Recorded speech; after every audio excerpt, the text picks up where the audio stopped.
Good evening, everybody. We will start our meeting 1.0, opening a meeting at 6:45 p.m.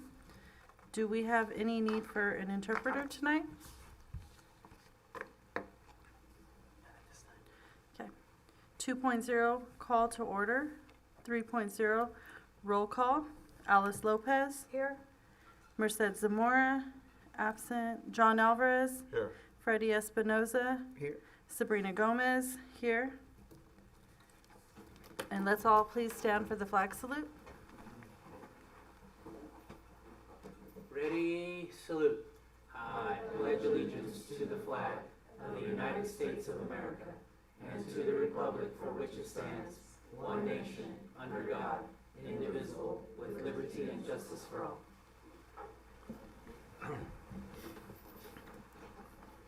Okay. 4.0, adoption of agenda. 4.1, adoption of the agenda is requested as presented. Motion. Second. I would like to ask that 13.4 go into closed session for discussion. 13.4. 13.4? Okay. Second if you need it. And you still motion? Okay. Adoption of the agenda is requested as presented with 13.4 going into closed session. I have a motion by Freddie Espinoza, a second by John Alvarez. Are there any questions? All in favor? Aye. All opposed? 4-0. 5.0, consent calendar. 5.1, approval of the regular board meeting minutes for June 23rd, 2026. Move. Second. I have a motion by Alice Lopez and a second by John Alvarez. Are there any questions? All in favor? Aye. All opposed? 4-0. 5.2, approval of released warrants dated June 25th, 2026 in the amount of $1,949,545.25. Motion. Second. I have a motion by Freddie Espinoza and a second by Alice Lopez. Are there any questions? All in favor? Aye. All opposed? 4-0. 6.0, awards and presentations. 6.1, recognition of retiree Susana Rivas. Yes, thank you everybody for being here this evening. Tonight we do have our amazing, up here, get this to you and then we'll both.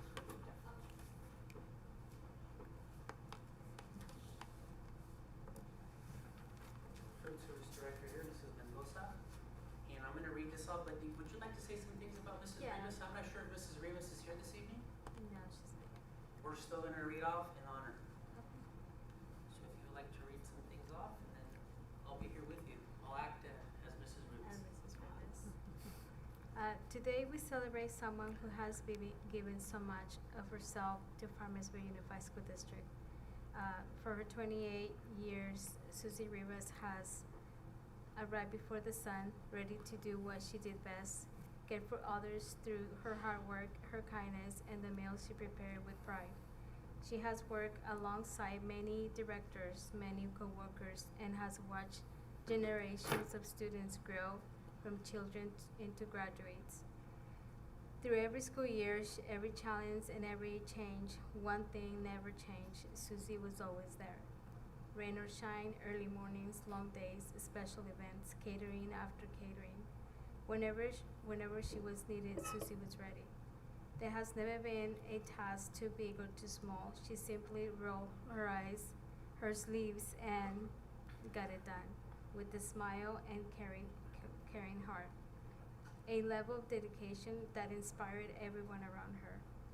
For the past 2 years, I had the privilege of working beside Susie, and I quickly learned what so many already knew. She wasn't just an outstanding cook, she was one of the pillars of our department. Her knowledge, experience, reliability, and willingness to help made her someone we could always count on.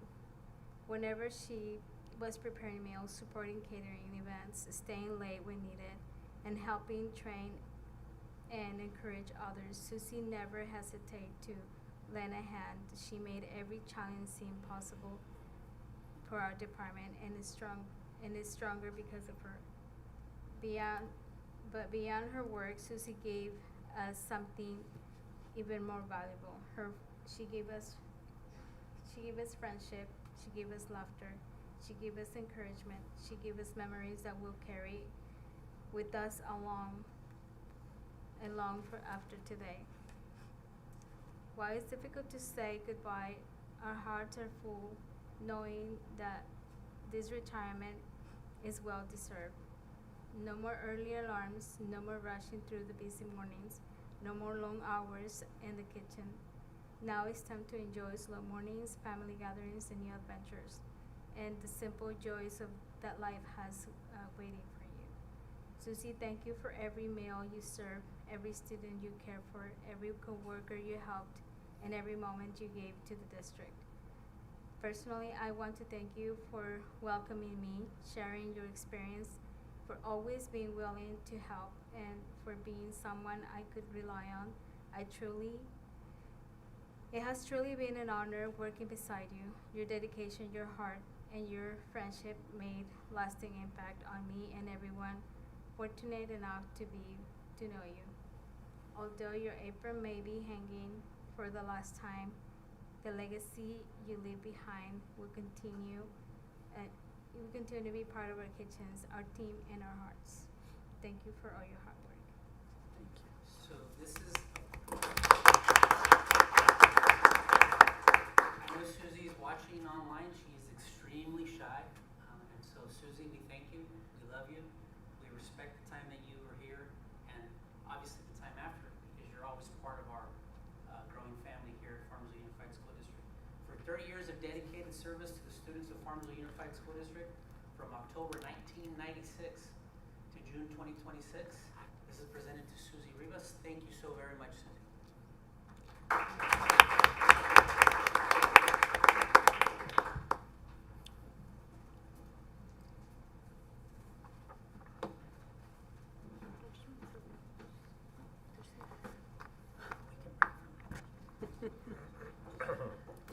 We do have refreshments. Susie, I hope you don't mind that we enjoy the refreshments on your behalf. So if we want to just take a small break, if people want to grab some snacks, and we can get back to it. Anyone? It's either that or we go right through. Susie's not here to enjoy the festivities, and we can do it right after. Go right through. Let's go. Okay? Okay, here we go. I just know that there's one cookie calling my name. Thank you. Well, if it's not, it better not be the same one because. Could be. There's gonna be a fight. Yeah. Okay. 8.0, public comments. Members of the public may address the board on any agenda item or other item of interest within the subject matter jurisdiction of the board before or during the governing board's consideration of the item. The board is not able to discuss or take action on any item not appearing on the agenda. Pursuant to board policy, the board may limit individual comments to no more than 3 minutes and individual topics to 20 minutes. Please begin your comments by stating your name. Yes, school board. We do have a total of 4. I am gonna not go in any order. If we can please have Miss Katie Kane, public comment, employee relations.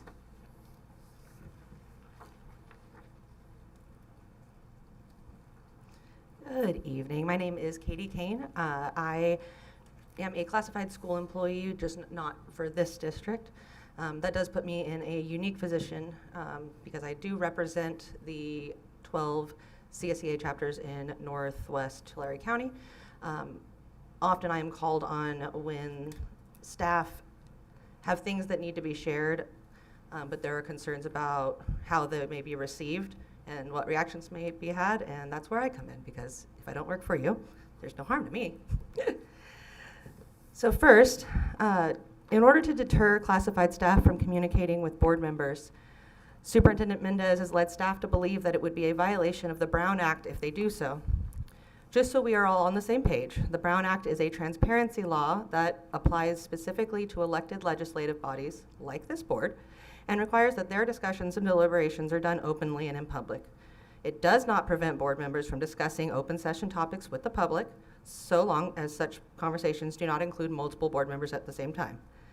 As members of the public, and more importantly, as voters in the community, classified staff have every right to reach out to board members to share their concerns and opinions, so long as they are not attempting to directly negotiate terms of the contract. Stating otherwise directly impedes staff's rights as citizens to grieve their elected officials, and as elected officers, the board should be gladly welcoming and encouraging input from their constituents. Anything else would suggest that they are interested in hearing from the public or employees, and well, I know no one in this room is about to admit that, so please fix it. Second, CSCA members have been instructed that they are not to congregate on their breaks in common areas like break rooms. You know, it screams healthy workplace with supportive management. Would you believe it's not that? Just like recess and extracurriculars are the reason kids continue to go to school and invest themselves in the community, those interpersonal relationships and off-the-clock interactions between employees keep morale high and invite employees to invest themselves in the district for their long-term career. It also happens to be an enshrined right in our First Amendment of the Constitution of the United States, the right of people peaceably to assemble. I also can't help but wonder what possible motivation an employer would have for telling their employees not to socialize. I'm sure it has nothing to do with fear and control, but it does give fascist regime with an insecure leader, so please fix it. Third, if a student was given a deadline for an assignment and they ask for extension after extension after extension, and then this happens on project after project after project, how long before you realize that they don't respect you, your time, or the assignment? That, unfortunately, is the exact kind of games that the district has been playing with CSCA. We've been requesting information. They either go unanswered with the deadlines missed, or it's request for extension after extension. It shows a lack of respect. Lastly, I spent some time on your board page this week and discovered there are no board packets available online before November of 25. But even just since then, it's evident that no one is paying attention to your classified vacancies. And you know why districts don't track that? Because they don't care about the staff person covering for their coworker for months if it improves a bottom line or saves them the hassle of running a hiring committee when it's busy.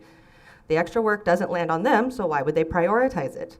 That pattern of being disregarded and disrespected is not endearing your employees to you. It's building resentment, it's stoking frustration, and it's a problem that, if not remedied, may result in some new faces on the board in November. Your job is oversight of the superintendent and their administration to ensure student success and organizational stability, and this sounds more like y'all have been asleep at the wheel. You have 4 months. Let's fix it. Thank you.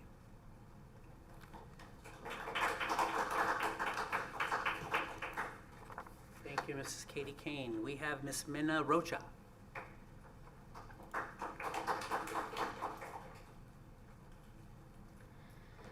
Good evening, President Gomez, trustees, Superintendent Mendez, and members of the community. My name is Minna Rocha, and I am the Labor Relations Representative for the Farmersville chapter. In my first year working with this chapter, what I have learned is that they have so much pride in Farmersville, and they care deeply about their students. I have learned that their workload is heavy, yet somehow these members do what it needs to be done because it's right and what students need. The level of dedication here is not unusual. It is their norm. Our people give their all every single day, but dedication alone cannot sustain a system that is stretched too thin. Something that I have heard just about from everyone is the lack of respect. Respect is more than polite words. It's how we treat people when decisions are made, when challenges arise, and when voices are raised with concern. Our staff are not just a budget line. They are the heartbeat of this district. Respect means listening without judgment, valuing input, and recognizing that those on the front lines often have the clearest view of what's working and what's not. Another concern that I've been hearing about is the district staffing levels and the impact on their work. Often employees are stretched thin. When positions remain unfilled or workloads are not reviewed, the burden falls on those who remain, leading to burnout, mistakes, and ultimately turnover. We need a clear public plan for recruitment, retention, and support, one that includes competitive compensation, professional development, and a culture that makes people want to stay. Employees have also shared concerns about the workplace climate and their ability to openly communicate with one another. Many members feel discouraged from gathering or congregating with their colleagues, even for legitimate workplace or union-related discussions. Whether intended or not, this has created a chilling effect that has negatively impacted staff morale and overall the work environment. Healthy organizations encourage collaboration, communication, and relationship building among employees. When staff feel isolated or hesitant to interact, trust erodes and morale suffers. Members have also shared that they would like to see greater transparency within the district. Transparency builds trust. When decisions are made behind closed doors or without clear communication, it breeds suspicion and frustration. Our community and our staff deserve to understand not just what decisions are made, but how they are made. Transparency means sharing information openly, even when it is difficult. I'd also like to address concerns regarding communication with the school board. The superintendent has referenced the Brown Act in several meetings, and in doing so, members have been left with the impression that they should not be speaking or addressing the school board with their concerns. Just to be clear, the Brown Act protects the public's right to participate in government. It does not silence them. Employees, like all community members, have the right to address their elected officials and speak on matters of public concern. Suggesting otherwise creates a climate of fear and undermines the principles of open governance. Part of the reason I am here this evening is to help clear the air, provide accurate information, and inspire transparency regarding the concerns that have been brought forward by our members. Our goal is not to create conflict, but to foster open communication, a mutual respect, and a collaborative relationship between employees, administration, and school board. To further promote transparency and keep the school board informed on matters affecting our members, CSA will also be sharing communications with the board moving forward. We believe that open communication benefits everyone involved and helps ensure that decisions are made with the full understanding of employee concerns and workplace environment. Students deserve a district where adults who serve them feel valued, supported, and heard. So let's lead by example, showing our community that respect, transparency, and open dialogue are not just ideals, but our daily practices. Thank you. Thank you, Ms. Manarocha. Next, we have Ms. Tori McLean.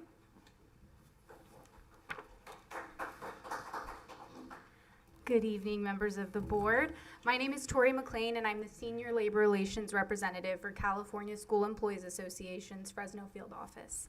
I'm here today to address a couple of concerns. You've already heard them, but I'm going to reiterate. And these concerns are from CSEA and its local chapter 518.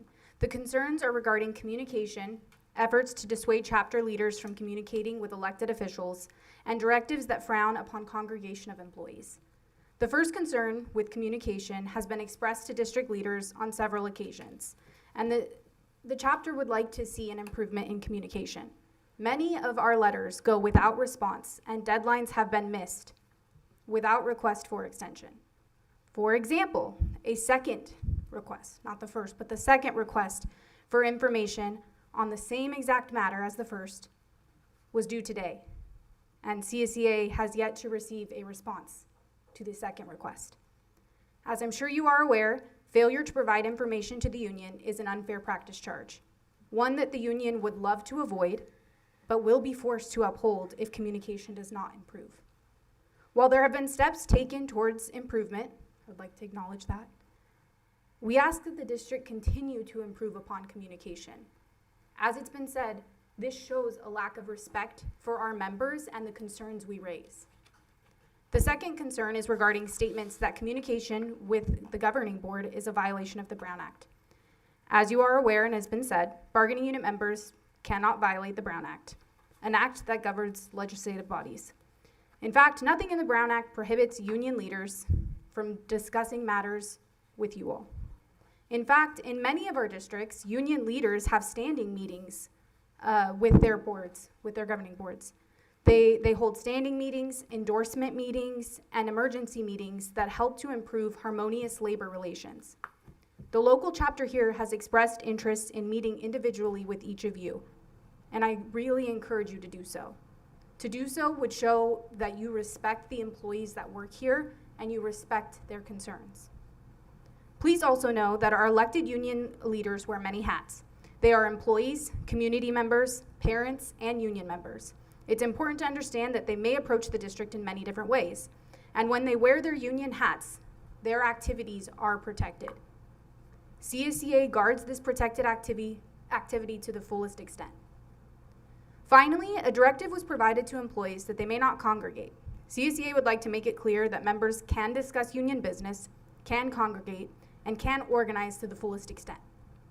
Any directive otherwise should immediately be rescinded. I come to you today as someone you don't know, but as someone who has had the privilege of serving classified employees in this chapter for a brief capacity. You have amazing employees here. They really are. Like, they're really great people. They're really great workers.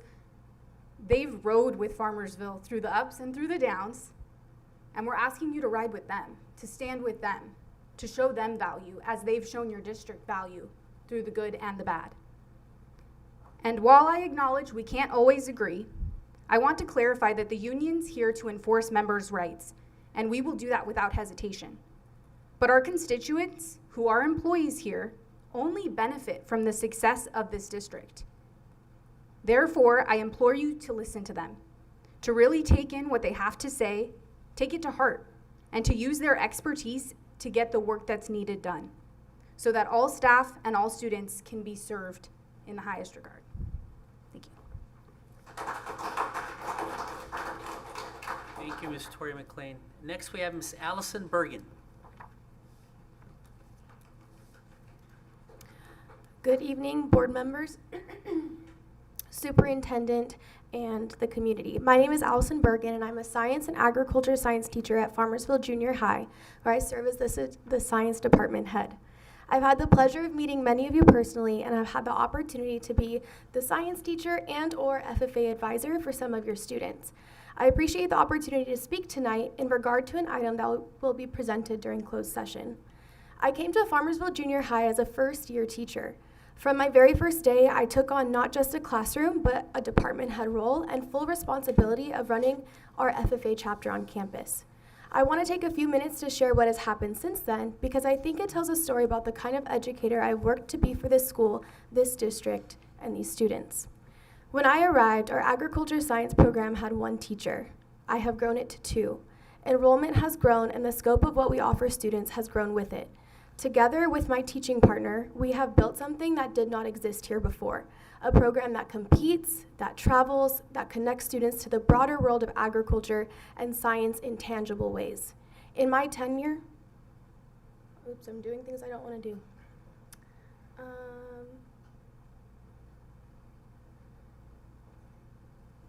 In my tenure, our sections of ag have more than doubled.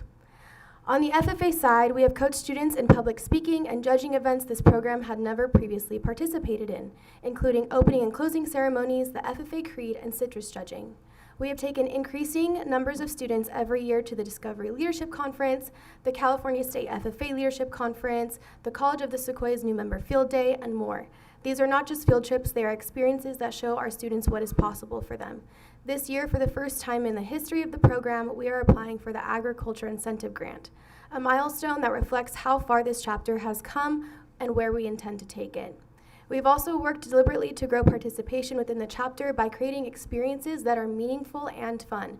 Experiences like writing Christmas cards to veterans, volunteering at the Fall Festival, fun activities like glow-in-the-dark dodgeball, and more. Activities that build character, community, and a sense of belonging, and they keep students engaged in the program in ways that go well beyond the classroom. Within the general science department, we have raised our state testing scores every single year. I initiated a department-wide effort to build new curriculum from the ground up, centered on our 5 guaranteed standards, with fully developed 5E lesson plans for every single learning target. Every resource needed to deliver those lessons is organized and accessible in a shared folder. This is not just about efficiency, it is about ensuring that every student in our classroom receives a consistent, rigorous education regardless of circumstance. For the past 2 years, I have served on our school's guiding coalition, working alongside colleagues across our site and district to continuously improve the quality of instruction we provide to students. I attend on average more than 4 professional development opportunities each school year, as I am committed to lifelong learning and continuously growing as an educator. My commitment to students has not stopped at the classroom door. I have offered after-school science tutoring as well as taught summer school, giving students extra time and support to strengthen their understanding of the material. I've also served as a varsity volleyball coach because I believe that showing up for students in multiple areas of their lives matters, and because this school and this community deserve educators who are invested in more than just their subject area. I share all of this because I want the board to have an understanding of the passion and commitment I have to providing meaningful and impactful experiences to students in and out of the classroom. I am proud of what we have built here. I am proud of these students, and I am grateful to be a part of this community. Thank you for your time and for everything you do for Farmersville. Thank you, Ms. Allison Bergen. That is it. Those are the public comments. All right, thank you. 8.1, superintendent comments. None at this time. Okay. 12.0, curriculum. 12.1, approval to ELD professional development on July 27th through 30th, 2026 at Woodland, California. Motion? Second. I have a motion by Freddie Espinoza and a second by Alice Lopez. Are there any questions? All in favor? Aye. All opposed? 4-0. 12.2, approval of school psychologist conference on October 13th through the 16th, CASPCon 2026 at Hilton, Universal City, California. Motion. Second? I have a motion by Alice Lopez and a second by Freddie Espinoza. Are there any questions? All in favor? Aye. All opposed? 4-0. 12.3, approval of Tulare County Office of Education Agency Agreement 270216 for educational childhood education. Motion? Second? I have a motion by Alice Lopez and a second by Freddie Espinoza. Are there any questions? All in favor? Aye. All opposed? 4-0. 13.0, personnel. 13.1, approval of certificated personnel, item 13.1.1 through item 13.1.7. Motion. Second? I have a motion by Alice Lopez and a second by Freddie Espinoza. Are there any questions? All in favor? All opposed? 4-0. 13.2, approval of classified personnel, item 13.2.1 through item 13.2.5. Motion? Second. I have a motion by Freddie Espinoza and a second by Alice Lopez. Are there any questions? All in favor? Aye. All opposed? 4-0. 13.3, personnel action report. 13.4, we'll go to closed session. 13.5. Hold on, here we go. Hang on. Okay. This item is the board's discussion and consideration of an addendum to the contract of employment with Chief Business Officer Eduardo Monroy. Before the board is a second addendum that extends the term of Mr. Monroy's employment agreement for an additional 3 years.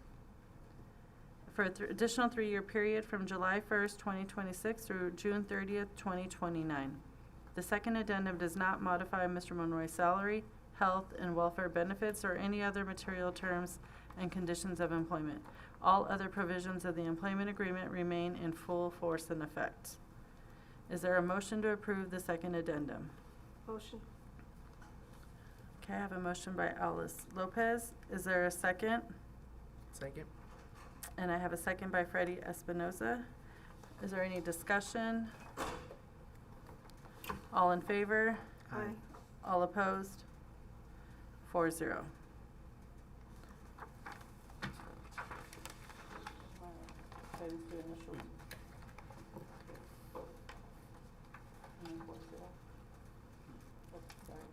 good. 4-0. That's perfect. All right, thank you. Okay. 13.6, approval of revised job description, program specialist UPK. Motion. I have a motion by Alice Lopez Second? and a second by Freddie Espinoza. Are there any questions? All in favor? Aye.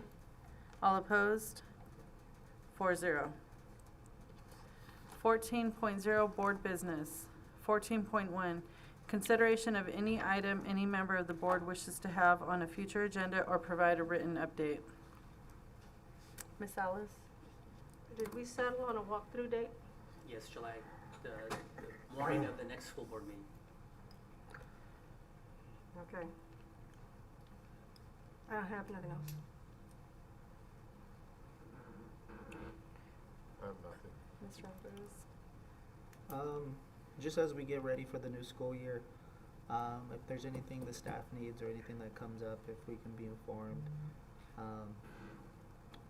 And if any changes to any offices or classrooms are being done, are we getting those done before teachers enter those classrooms? And are they prepared for students?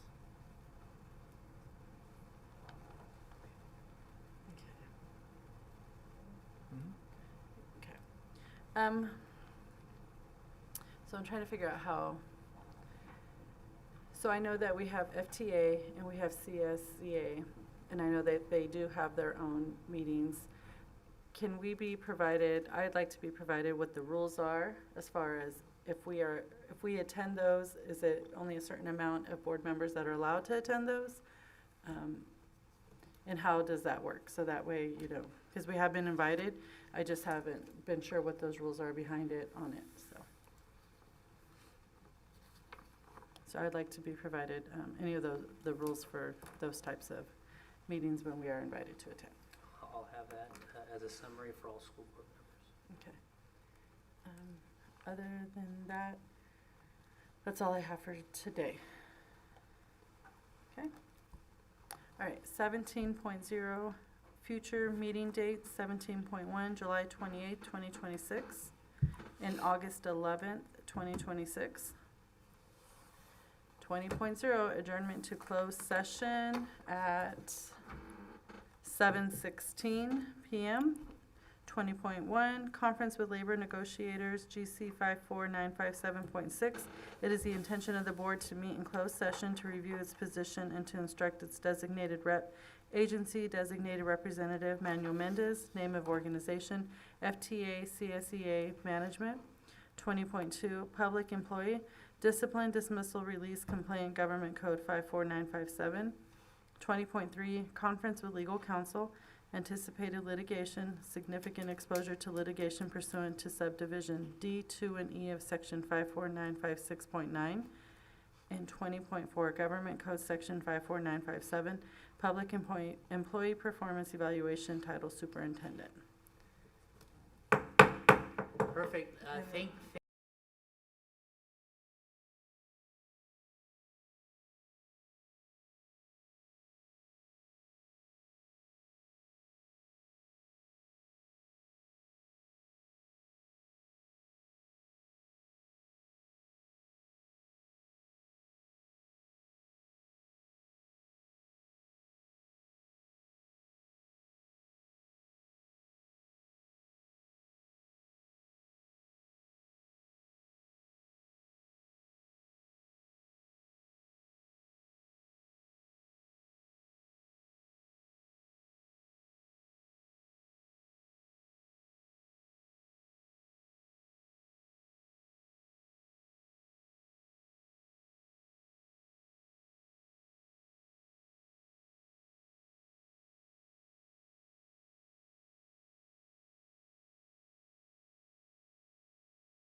Ready? 4, 3. We are back in open session at 8:41 PM. And we are going to 13.4, approval of revised job description and salary placement for expanded learning program coordinator. Second? I have a motion by John Alvarez and a second by Freddie Espinoza. Are there any questions? All in favor? Aye. All opposed? 4-0. 21.0, action taken on closed session items. 21.1, conference with labor negotiator GC 54957.6. It is the intention of the board to meet in closed session to review its position and to instruct its designated rep, agency designated representative, Manuel Mendez, name of organization, FTA CSEA Management. No action taken. 21.2, public employee discipline, dismissal, release, complaint, Government Code 54957, no action taken. 21.3, conference with legal counsel, anticipated litigation, significant exposure to litigation pursuant subdivision D, 2, and E of section 54956.9, no action taken. 21.4, Government Code section 54957, public employee performance evaluation, title superintendent, no action taken. And adjournment at 8:43 PM. Motion, second. I have a motion by John Alvarez and a second by Alice Lopez. All in favor? Aye. All opposed? 4-0.